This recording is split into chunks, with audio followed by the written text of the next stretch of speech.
In the early 1980s, when the dump wars started, Brian Kruse was a carpenter working in Alamo with a wife, a 4-year-old son, and a baby daughter.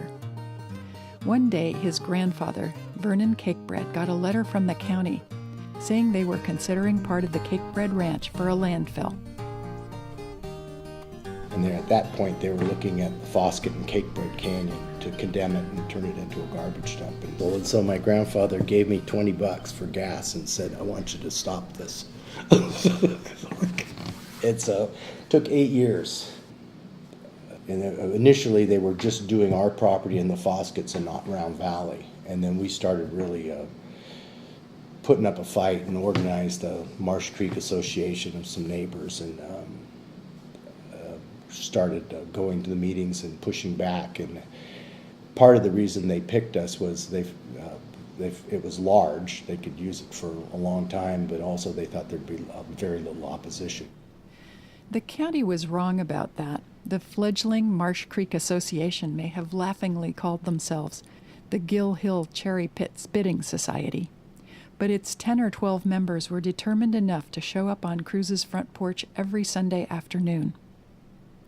A book from the Sierra Club helped them figure out how to put a measure on the county ballot that would have set up something they called the Marsh Creek Preservation Area Corridor. Groups like the Sierra Club, Greenbelt Alliance, and Mount Diablo Audubon helped too. In the end, they didn't win enough votes to pass their initiative, but their persistence discouraged the county, which started looking at Round Valley instead, land that was owned by an elderly neighbor named Jim Murphy. Jim Murphy was a single man, older. He was in probably his 80s by then. So they thought, well, we'll just get that. And a garbage company approached Jim about selling it. I'll back up and talk about Jim Murphy. He was tall, thin as a stick, weather-beaten, reptilian eyes from looking at the sun, and the sharpest teeth I ever saw. So Jim was a little ornery. And so he and my grandpa didn't speak much, hardly at all. Not at all. But when Kruse got word that Murphy was going around town looking for help opposing the dump, Kruse asked his grandfather to call Murphy and set up a meeting with a couple of men Kruse knew from the East Bay Regional Park District. His grandfather made the call, and soon Kruse found himself heading into Round Valley with Robert Doyle, head of land acquisitions at the district, and Kevin Shea, head of land stewardship. Murphy met them all at the gate in his beat-up red pickup. Now I work construction, and so I'm used to cussing. So we get out of the trucks. Jim Murphy starts cussing at him. Bob Doyle and Kevin Shea and me.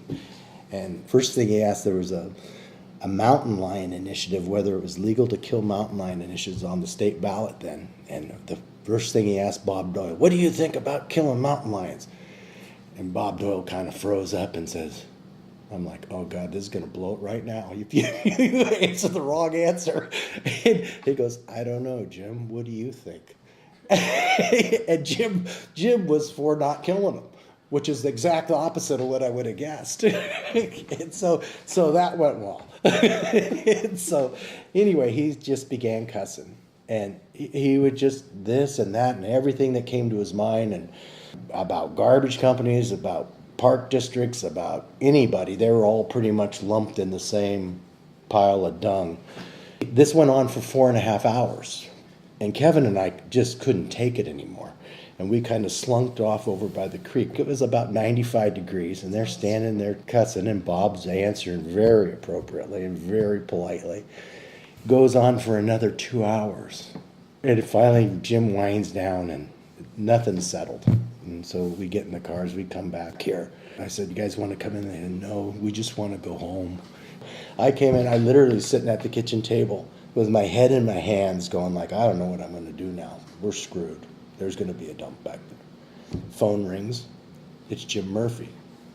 He says, you, cuss word, why didn't you, cuss word, tell me they were such good guys? I think I could do business with them. And he sold it to him a month later. He never talked to me again.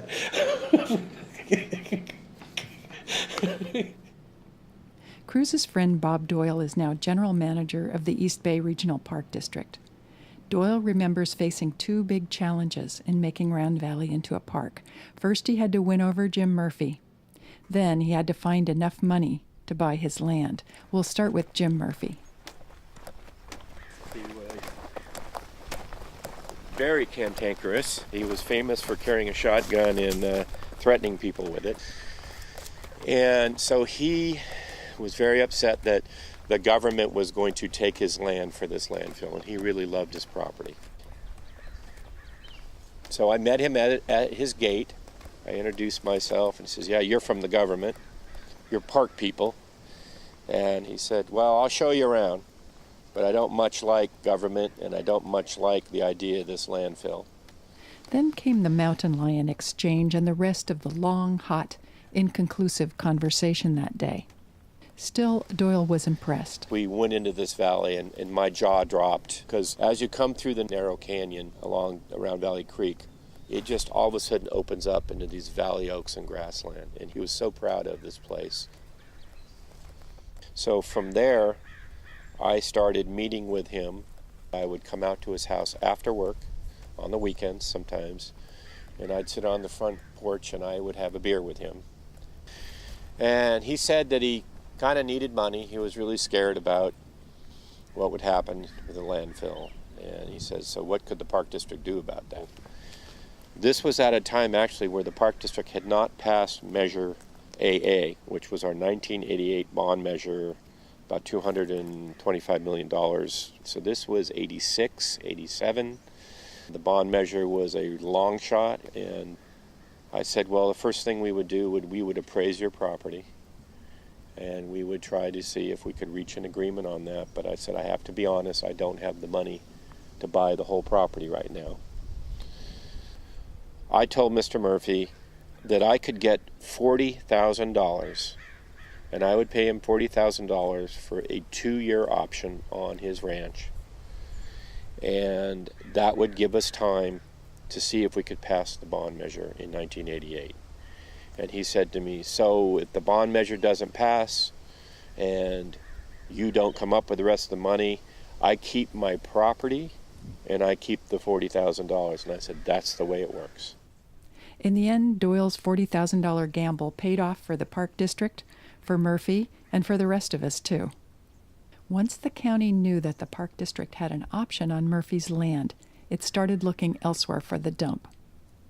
Park lovers worked hard, and the bond issue passed in 1988, not by much, but by enough.